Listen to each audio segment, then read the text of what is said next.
today's video is about the folding of embryo. So before discussing the folding of embryo, you should know what is neural plate and what are somites. So first of all, as you know that this is the ectoderm, this is the notochord, and this is the endoderm, and these are the lateral plane mesoderms, paraxial mesoderm, and these are the intermediate mesoderm. But now I want to discuss you about the ectoderm and notochord. So here that you know that this ectoderm that is lying over the mesoderm.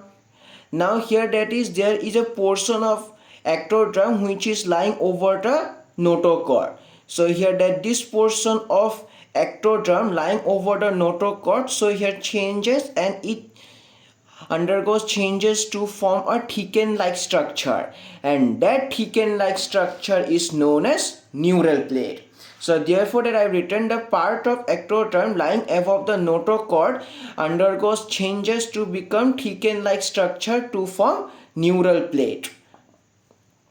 Now about somites. So here that this is the notochord, and you know that this paraxial mesoderm lying on either side of notochord. Now here that is changes occurring in this notochord. So here that so here changes occurring in this paraxial mesoderm, that this paraxial mesoderm that is undergoing condensation, and through the process of condensation it forms numerous segments, and these numerous segments are known as somites. So therefore finally that is a neural plate and somites formed. So therefore written that the paraxial mesoderm undergoes changes to form somites, and also that is for further information that is neural plate in future gives rise to neural tube and neural crest cells. So that's all about the neural plate and somites, only basic informations.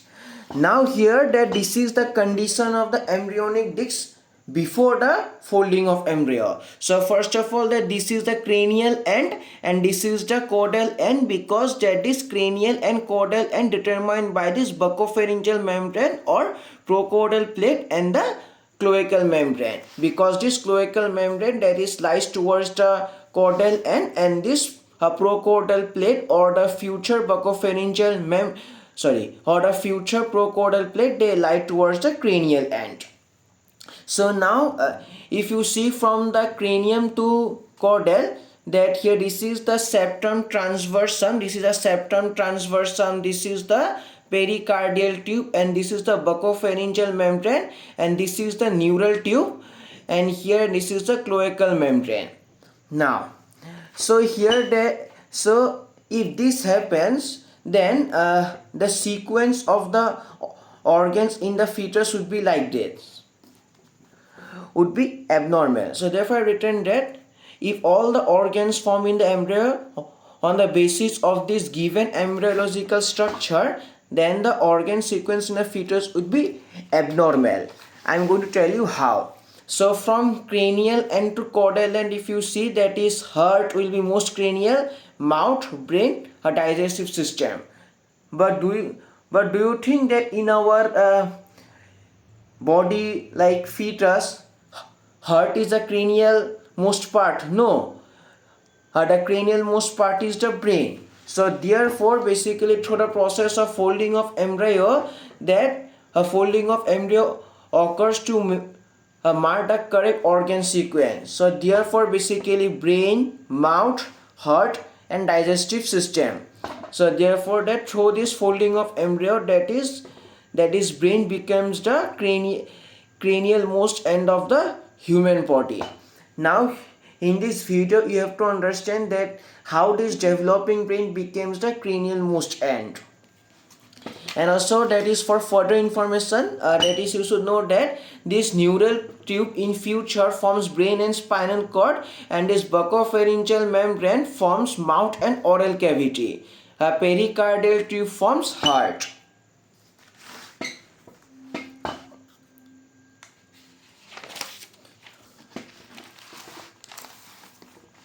Now basically I want to tell you basically why embryo folding occurs. So the main reason is that due to progressive growth of neural tube and somites, as I already mentioned, what are neural tube and what are somites. And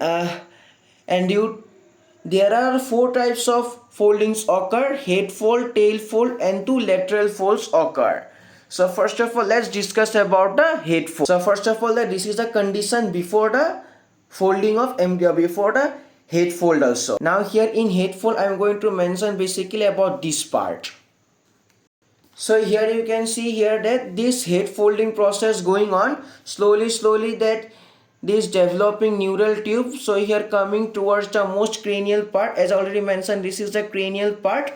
So here towards the extreme cranial part, and here, and due to this enlargement of the developing brain or the neural tube in the cranial end, that is buccopharyngeal membrane, pericardial tube, and septum transversum, basically slowly they are moving caudally with respect to this developing brain. See in this diagram.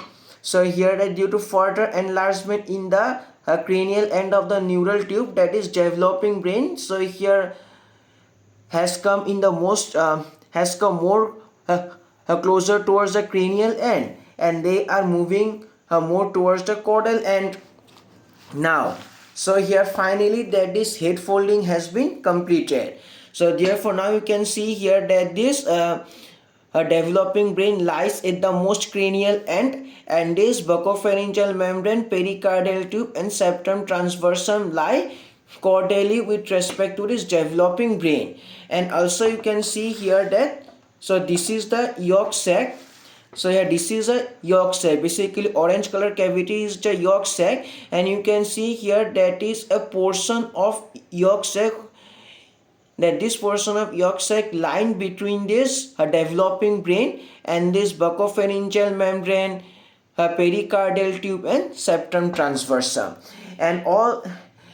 and this portion of yolk sac known as foregut, and all these changes occur due to head fold. So therefore I have written that head fold occurs due to enlargement of the cranial end of neural tube, as I have already seen.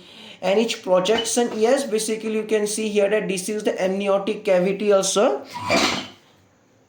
As you can see here that this is the amniotic cavity, so here it projects also into the amniotic cavity also. And finally you can see here that is a buccopharyngeal membrane, pericardial tube, and septum transversum like caudally with respect to developing brain. All these things.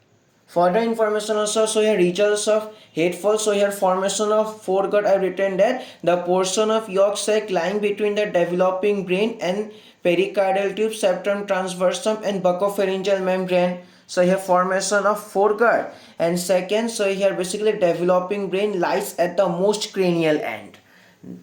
Now as you already know that this yolk sac, so here lined by endoderm, so therefore that this foregut also lined by endoderm. So that's all about today's video. So in today's video you learned about a neural plate, somites, and also about the condition before folding of embryo, and also basically regions of embryo folding, and also basically head fold, and also that is you have understood. So here basically what are the results of head fold, and you also understand basically formation of foregut. And finally that when this embryo folding will be completed, you will be understand that why the sequence that in the fetus like that from cranially that is developing brain lies and caudally. So here basically a digestive system, all these things lie. Thank you.